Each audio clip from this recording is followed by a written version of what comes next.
Welcome back, grade 12 physical science learners and teachers. We are on another section, which is question number 5 on a normal question paper.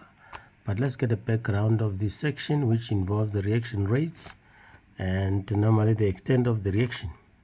So we start from grade 11. This is a grade 11 topic. Energy and chemical change. In this one of energy and chemical change, in a nutshell, they say now when two reactants react or particles collide, and then they will form two products. In the course of this change, because this, as we know, that they are reactants react, and then these two are the products, which are the results products in this case.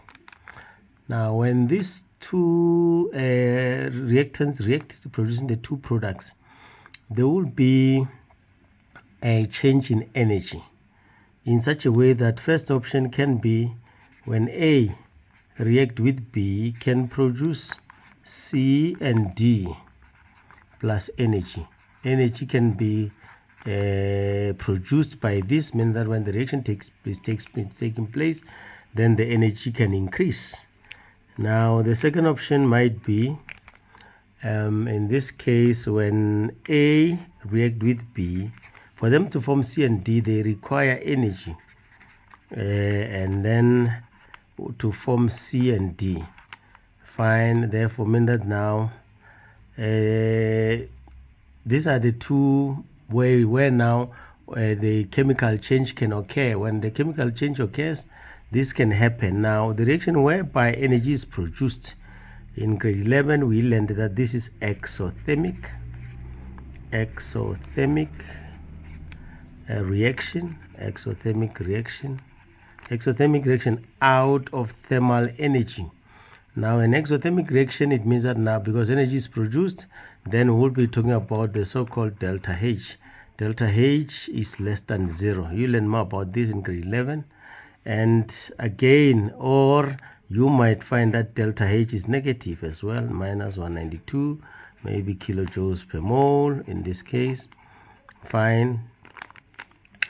Or we can represent it maybe in terms of a graph. That is the exothermic reaction. The second one, where now when A and B they react, but they require energy to produce C and D. Therefore we say this reaction is called endothermic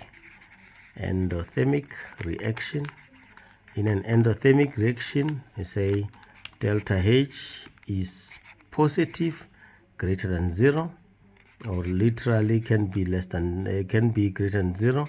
In this case, plus 192 kilojoules per mole. 192 kilojoules per mole. That's the case.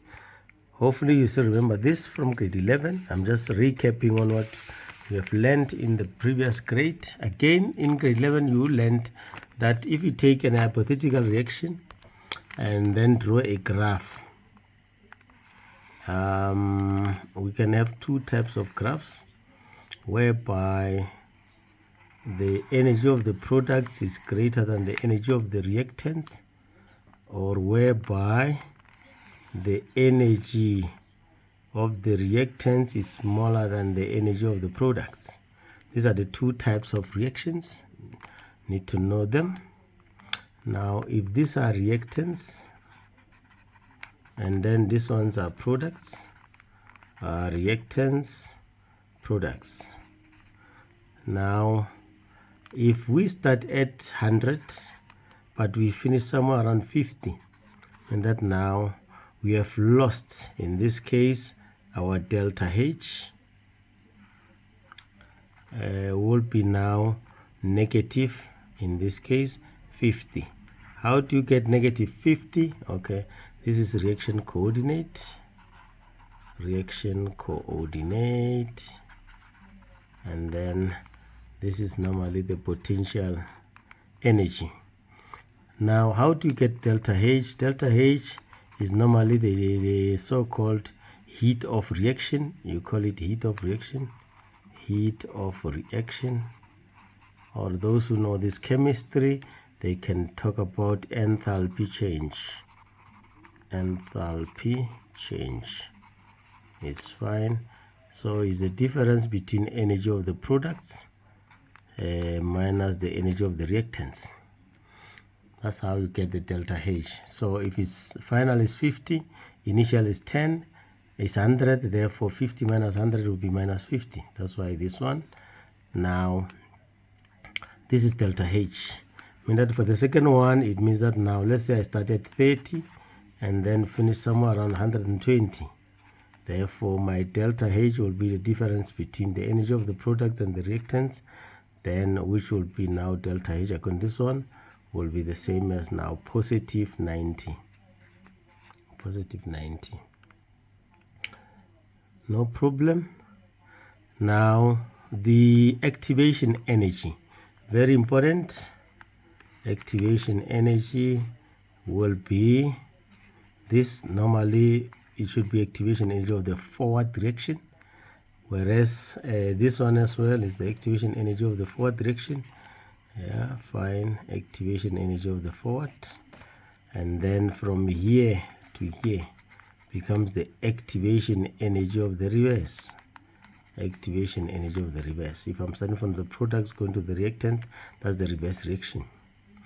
I hope you understand the two graphs, because now somehow you might be requested to draw an exothermic graph or endothermic graph. Know the shape of the graph. And then one thing again, we know this one, which is your AC activated complex. Activated complex. Yes. The highest energy value in this case, which is unstable between the reactants and products, then that's your activated complex in this case. Now, one other thing that you need to know, it might be a typical question just to check whether you know activation energy of the reverse and the forward. In an hypothetical reaction, let's say just say X2 and Y2 forms 2XY. They say now the activation energy of the forward is 200 joules and the activation energy of the reverse is somewhere around 150 joules. They say is the forward reaction exothermic or endothermic, or is this reaction exo or endo? Now, when the activation energy of the forward is bigger than that of the reverse, you can check between the two.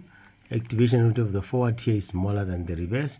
Here is bigger than the reverse, meaning that reaction is endothermic. Therefore, the reaction will be endothermic. Reaction is endothermic.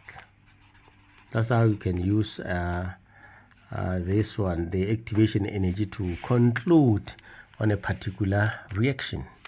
Now, the final part on this one will be the action of a catalyst. Remember, when you add a catalyst in this case, if I can use a different colored pen so that you just show this one, then the action of a catalyst, then when you add a catalyst, then this is going to happen. You can see green colored.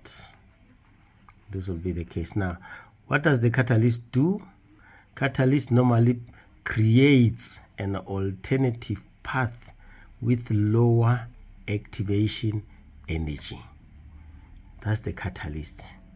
Creates an alternative path with lower activation energy, meaning that this is the activation energy without catalyst, whereas this will be activation energy with catalyst. Therefore, in simple terms, people can say catalyst lowers the activation energy. They won't be that perfect, but they won't be wrong as well. They will be correct. Yes, with catalyst, the activation energy is lowered. I think that's one area that when you finish with this one, you must know the action of the catalyst. Be careful where the dotted line starts. They should start above this level and then finish above this level. If you don't do that, you might be penalized for that technical mistake. I think that's all about grade 11. and on this one, on the energy and chemical change. I hope, just to recap, we said it's about exothermic and endothermic. So if you are writing exothermic, just to summarize it in a nutshell here, you'll find that for an exothermic reaction, if I can divide them into two here, for exothermic